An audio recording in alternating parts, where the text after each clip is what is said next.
तो जी आज हम ऑफिस से जल्दी जल्दी घर आए क्योंकि हमने PSL में पेशावर और कराची का मैच देखने जाना था। मैच 7 बजे शुरू होना था और हमें घर पे ही 6 बज चुके थे, तो हमने जल्दी जल्दी से चेंज किया और निकल पड़े अपनी बाइक पे रावलपिंडी स्टेडियम की तरफ। हम निकल तो पड़े, लेकिन जो ही पिंडी स्टेडियम के करीब पहुंचे तो हमने देखा कि स्टेडियम से काफी फासले पे ही गाड़ियों का रश शुरू हो गया था और हमें एहसास हुआ कि मैं बेशक पिंडी में हूँ पर पिंडी बॉय तो हूँ नहीं कि कट मार के निकल जाऊंगा। तो हमने वहाँ फासले पे जाके जनरल पार्किंग में अपनी बाइक पार्क की और वापस चल दिए पिंडी स्टेडियम की तरफ बाइक की मदद से। वहाँ पहुंच के जो मंजर हमने देखा तो हमें लगा शायद नवाज शरीफ साहब यानी नून लीग के किसी जलसे की फ्री की बिरयानी या बंटने वाली लाइन में हम आ गए।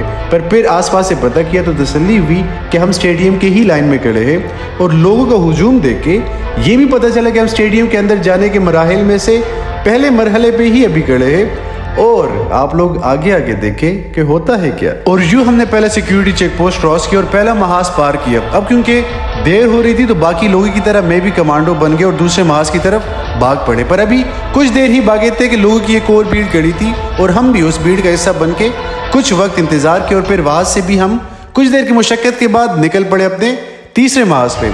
आप लोगों को मैं बताता चलूँ कि अगर आप लोग भी मैच देखने का प्लान कर रहे हैं तो कोशिश करें कि मैच से 1-8 घंटा पहले ही आप लोग स्टेडियम के अंदर हो, क्योंकि काफ़ी दुश्वारियों का सामना करना पड़ सकता है। और कोशिश करें कि आप प्राइवेट गाड़ियों की मदद से ही स्टेडियम की तरफ आए। और यूँ सारी कमांडो ट्रेनिंग के बाद हमें स्टेडियम के अंदर जाना नसीब हुआ। स्टेडियम में प्लेयर्स को अभी देखा था नहीं कि हमारी नज़र स्टेडियम की कुर्सियों पर पड़ी, तो हमें एक सेकेंड के लिए यूँ लगा कि गोया हम किसी के वलीमे में आए हो। पर आसपास लोगों को देख के यकीन हुआ कि हम स्टेडियम में ही आए हैं। मैं हूँ कटर ज़ल्मी सपोर्टर। मोहम्मद आमिर ने पहले ओवर में ही हमारे 3 बंदे कड़का दिए थे, तो हमें लगा कि मैच तो हाथ से निकल गया है, पर चलो लगे हाथ स्टेडियम के प्राइज को ही हाथ में ले लेते। स्टेडियम में पाकिस्तानियों को इस मुश्किल दौर में इन छोटी छोटी खुशियों से खुश होता हुआ देख के काफी अच्छा लगा। और इस बीच हमारी नजर पड़ी वॉल्स वाले भाई साहब पे, तो उनसे हमने वॉल्स का स्ट्रीम भी लिया। स्टेडियम में कराची से ज्यादा पेशावर की सपोर्ट ज्यादा थी और पेशावर ज़ल्मी ने भी अच्छे गेम का मुजाहरा करके कराची किंग्स को 197 का टारगेट दे दिया। अभी कराची किंग्स की बैटिंग शुरू हुई थी कि पेशावर ज़ल्मी ने वेस्ट इंडीज के प्लेयर रोमन पोल को बाउंड्री पे भेजा। वो बेचारा क्योंकि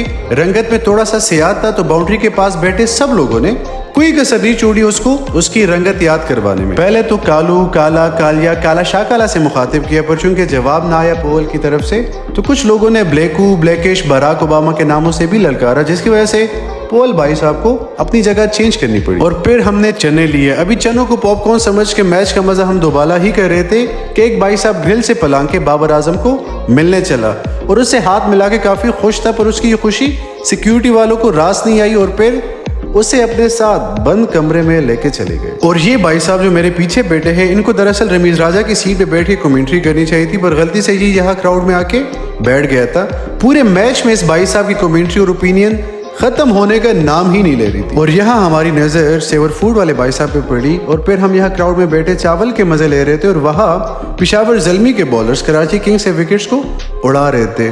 और यूँ करते करते एक बेहतरीन मैच खत्म होने की तरफ आया और पेशावर ज़ल्मी ने कराची किंग्स की अकड़ को पिंडी स्टेडियम में दफना कर जीत को अपने नाम कर दिया।